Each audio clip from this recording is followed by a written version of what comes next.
हरिओम प्रिय दर्शकों, यदि आपकी मेष राशि या मेष लग्न है तो इस वीडियो को पूरे ध्यान से देखिएगा, समझिएगा। इस वीडियो में हम समझने वाले हैं समय बदलने जा रहा है। ये जो समय बदल रहा है इसका क्या प्रभाव आपके जीवन में पड़ेगा, क्योंकि 17 अक्टूबर 2024 को ग्रहों के राजा सूर्य का परिवर्तन होने जा रहा है। ये अपनी नीच की राशि तुला राशि में प्रवेश करने जा रहे हैं। 17 अक्टूबर से लेके आने वाले लगभग एक महीने यानी कि 16 नवंबर तक तुला राशि में गोचर करेंगे। इनकी ये नीच की राशि है और यहाँ पर गोचर करते हुए आपके जीवन में क्या प्रभाव डालेंगे इसे हम विस्तार से समझेंगे। थोड़ा सा पहले ग्रह स्थितियों को समझ लेते हैं। ये जो सूर्य का परिवर्तन है कुछ राशियों के लिए तो बहुत अच्छा है, पर कुछ राशियों के लिए उतना श्रेष्ठ नहीं है। मेष राशि की बात की जाए तो यहाँ पर देखा जाए तो कुछ स्थितियाँ अलग बन रही हैं।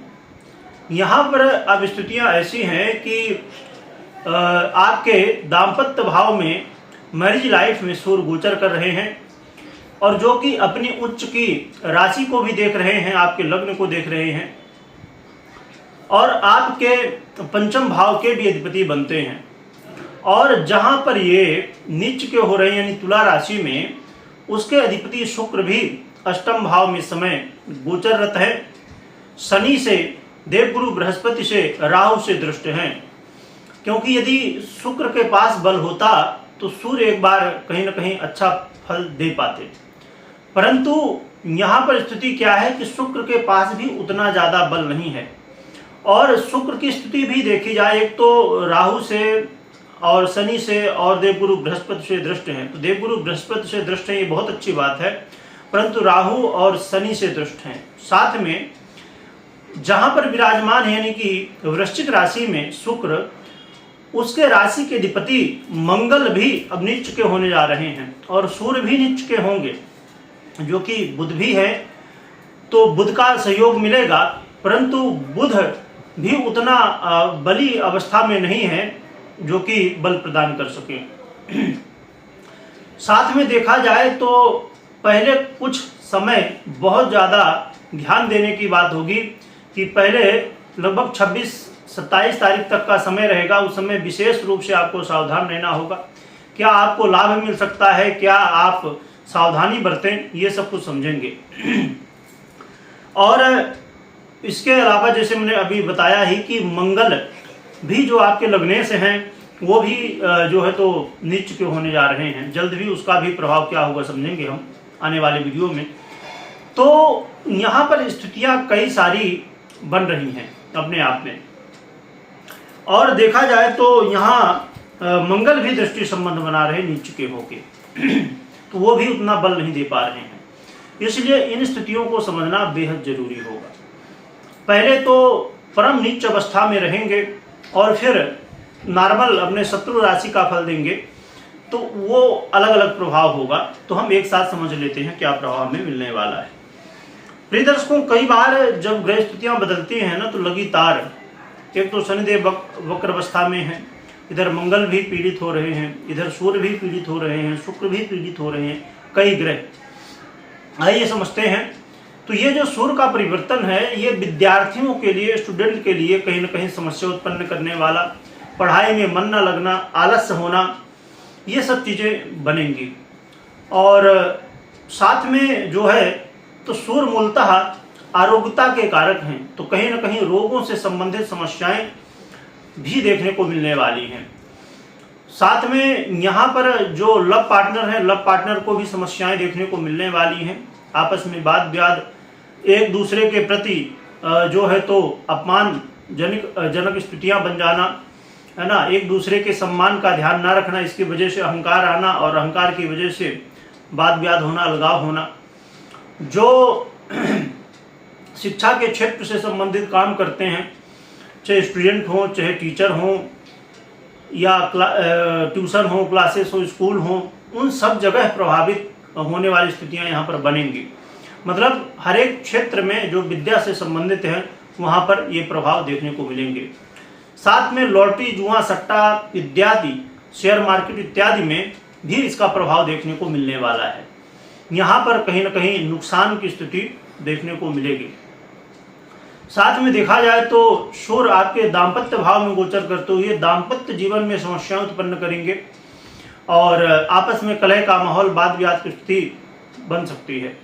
जो कि बुध है तो कहीं ना कहीं उसका सपोर्ट मिलेगा, परंतु उतना ज़्यादा बुध भी प्रबल नहीं है जो कि उतना बेहतर रिजल्ट दे पाए, क्योंकि शुक्र खुद कमज़ोर है तो इसलिए उतना प्रभाव भी नहीं मिल रहा है।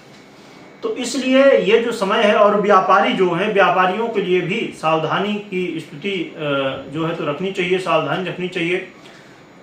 पिता के साथ अनबन की स्थिति, वाद विवाद पिता पुत्र में और पिता के जीवन में भी समस्याएं देखने को मिल सकती हैं। तो देखा, और खासकर उन लोगों के लिए बड़ी समस्या उत्पन्न हो सकती है इस समय जो लोग साझे में काम करते हैं, यानी कि जैसे व्यापार करते हैं, तो उन लोगों के लिए विशेष समस्या देखने को मिल सकती है। तो देखा जाए तो ये समय कहीं ना कहीं सूर्य का जो परिवर्तन है समस्याओं को देने वाला और कई तरह की रोग बाधाएं देने वाला भी बनने वाला है, और हर एक व्यक्ति के जीवन में इसका प्रभाव कहीं ना कहीं देखने को मिलने वाला है, क्योंकि ये भाव व्यापार का भी है और दाम्पत्य का भी है। और जो भी व्यक्ति काम करता है तो अक्सर किसी न किसी प्रकार से साझेदारी में काम हो ही जाता है, तो इसका प्रभाव काफ़ी ज़्यादा गहरा पड़ने वाला है। अब रही बात कि क्या उपाय करना चाहिए, क्या सावधानी रखनी चाहिए, तो ये आपने सावधानी तो समझ ली, परंतु उपाय क्या करना चाहिए इसे समझ लेते। एक तो भगवान सूर्य को अर्घ्य दीजिए, नित्य प्रति जितना जल्दी हो सके तो प्रातःकाल उठने की कोशिश करिए। कम से कम यदि लेट भी उठते हैं तो सूर्योदय से पहले उठ जाइए, है ना, 5 से 6 बजे के बीच में। यदि ब्रह्म मुहूर्त में उठ सकें तो बहुत अच्छी बात है, नहीं तो कम से कम 6 बजे तो लास्ट उठ जाइए, तो उस समय तो सूर्योदय से पहले। और भगवान सूर्य की आराधना करिए, सूर्य के मंत्रों का जप कर सकते हैं, और ज़्यादा समस्याएं हो तो सूर्य से संबंधित वस्तुओं का दान भी कर सकते हैं। और साथ में भगवान नारायण की भी आराधना करें, क्योंकि सूर्य के अधिष्ठाता देवता जो है तो नारायण होते हैं, तो नारायण की भी आराधना करेंगे तो भगवान नारायण का भी जो है तो कहीं ना कहीं आशीर्वाद मिलेगा और उससे आपका कल्याण होगा। और इस समय आप अपने पिता का सम्मान करें, बड़ों का सम्मान करें, योग प्राणायाम करते रहें जिससे आरोग्यता की प्राप्ति होती रहे। कोई कोर्ट कचहरी का मामला है या सरकारी क्षेत्र से जुड़े हुए काम हैं वहाँ पर सावधानी बरतें, और कोई गलत रास्ता ना अपनाएं। जिनको बालों से संबंधित समस्या है या हड्डी से संबंधित समस्या है तो उनको भी थोड़ा सावधान रहना चाहिए, क्योंकि संभवतः हड्डी से संबंधित तकलीफ़ें, बालों से संबंधित तकलीफ़ें या नेत्र से संबंधित तकलीफ़ें भी हो सकती हैं। तो इन चीज़ों का ध्यान रखें, और यदि संभव हो सके तो रविवार के दिन नमक का त्याग करें और आराधना करें, जितना उतना आपके लिए अच्छा रहेगा। गौ की सेवा करने से भी अच्छे फल प्राप्त होंगे। तो ये उपाय कर सकते हैं, इन सावधानियों को ध्यान में रखें। अब रही बात यह कि इसमें डरने की बात नहीं है, क्योंकि सूर्य मात्र एक अकेले ग्रह नहीं है, अन्य ग्रह हैं जो संभवतः आपको अच्छे फल भी दे रहे हों, तो उनके विषय में भी आप राशिफल जैसे देख रहे होंगे और आगे भी देखते रहिए जो आएंगे अन्य ग्रहों का जो विश्लेषण।